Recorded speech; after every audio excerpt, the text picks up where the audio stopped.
How about chemical evidence, though? What produced all this molten metal? And what is thermite anyway? Thermite. An incendiary used by the military, thermite is a compound of iron oxide and aluminum, which when ignited sustains an extreme heat reaction, creating molten iron. In just 2 seconds, thermite can reach temperatures over 4,500 degrees Fahrenheit, quite enough to liquefy steel. We know that open-air fires cannot burn hot enough to melt steel, but metal had melted at the base of the towers. Appendix C of the FEMA report describes sulfur residues on the World Trade Center steel. The New York Times called this the deepest mystery of all. Sulfur slightly lowers the melting point of iron, and iron oxide and iron sulfide had formed on the surface of the structural steel. Sulfur used with thermite is called thermate, producing even faster results. NFPA 921 is the guide for fire and explosion investigations. Was it used? They say unusual residues could arise from thermite, magnesium, or other pyrotechnic materials. In a crime scene, which this was an example of, did NIST use the guide? No.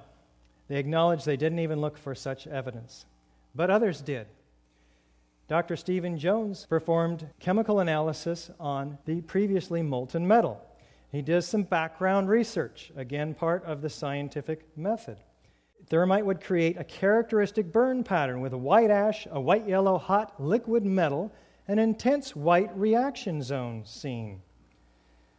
It would also leave behind chemical evidence, common elements such as iron, aluminum, copper, calcium, silicon, unusual elements such as fluorine and manganese left behind also in the residue. These elements here. He sent a sample from this 40-pound chunk of previously molten metal from one of those meteorites. He finds that it's predominantly iron, so we can rule out aluminum from the jet plane. It has small amounts of aluminum, sulfur, and potassium, and manganese and fluorine in abundance. Manganese is from the potassium permanganate, commonly used as an oxidizer in thermite. Fluorine is also used in sol-gel-type thermite charges. So these appear to be the thermite fingerprint. Let's take a look at what else Dr. Jones found in the slag from the end of this memorial at Clarkston University. He performs his X-ray fluorescence on this small piece of slag and finds, once again, iron, sulfur, potassium, manganese, calcium. Gel explosives are all a super thermite, tiny aluminum particles in iron oxide in this sol gel. They can be cast into shape. They're like a clay. Lawrence Livermore Lab did research on this, and this invention offers a thermite-based apparatus for cutting target materials. You pack the thermite in here, and you ignite it, and it comes out and is forced through melting the structural steel element in fractions of a second, almost as effective as high-energy explosives, RDX and C4, which are more common in classic controlled demolitions. If sol gels were used, they would leave behind a very unique signature, 1,3-diphenyl propane. And in fact, EPA finds one molecule in their toxicological studies at levels that dwarfed all others, 1,3-diphenyl propane. Eric Schwartz says we've never observed it in any other sampling we've ever done. But is there evidence of thermite in the World Trade Center dust? Dr. Jones received no less than 4 separate samples of World Trade Center dust, some of it from an apartment across the street, Jeanette McKinley's apartment, where the windows blew in and filled her apartment with a foot of this dust. Another sample was found like 10 minutes later on the Brooklyn Bridge. Well, he takes this and he puts a magnet over it, and he finds that there are small particles that come up to the magnet. Some of them are angular, some of them are round. They look like this. In fact, he calculates by the weight of the amount of these spheres that he finds in the dust that there must have been about 10 tons for all of the dust that was available. They're about a 1/16 of an inch in diameter, the largest ones, and most of them, though, are smaller than a human hair. What could produce such an incredible array of microspheres? Well, if you had thousands of cutter charges going off in the columns and beams throughout the building, and they were under this incredible pressure, what you'd see is something like this. Tens of thousands or millions of tiny droplets. What's the shape of those droplets? When a liquid is dispersed like this, its surface tension forms itself into almost a perfect sphere. In the case of molten iron, those droplets cool and they fall along with the dust everywhere.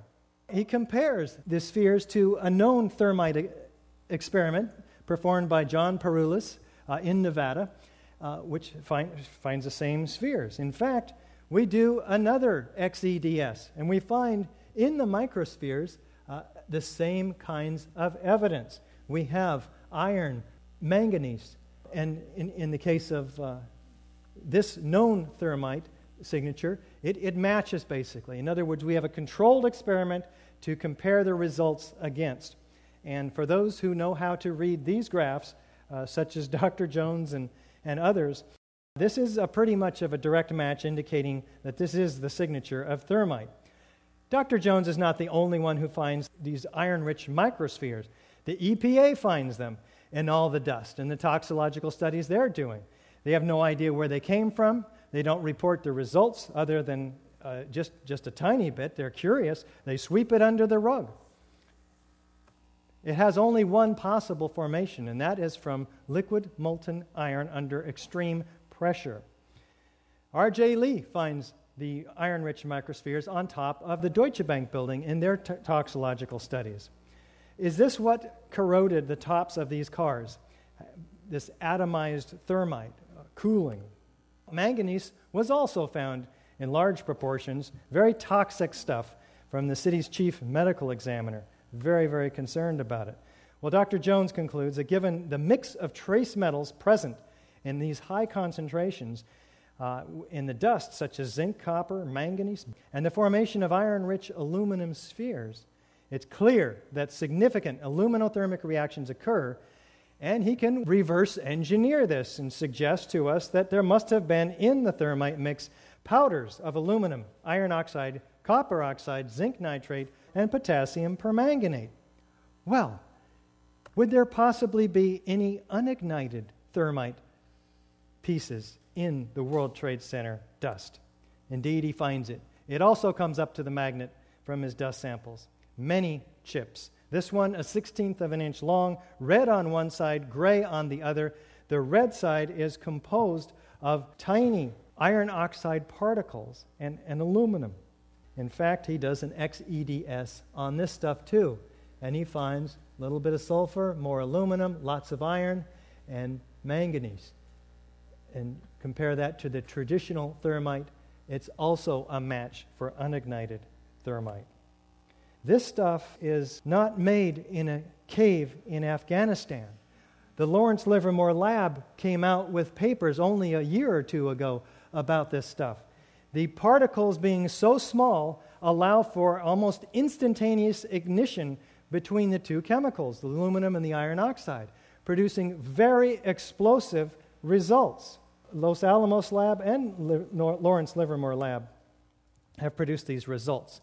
Then he continues his study and finds additional chips that are partially ignited with spheres embedded in them, indicating that the source of the spheres is, for all intents and purposes, identified very clearly here.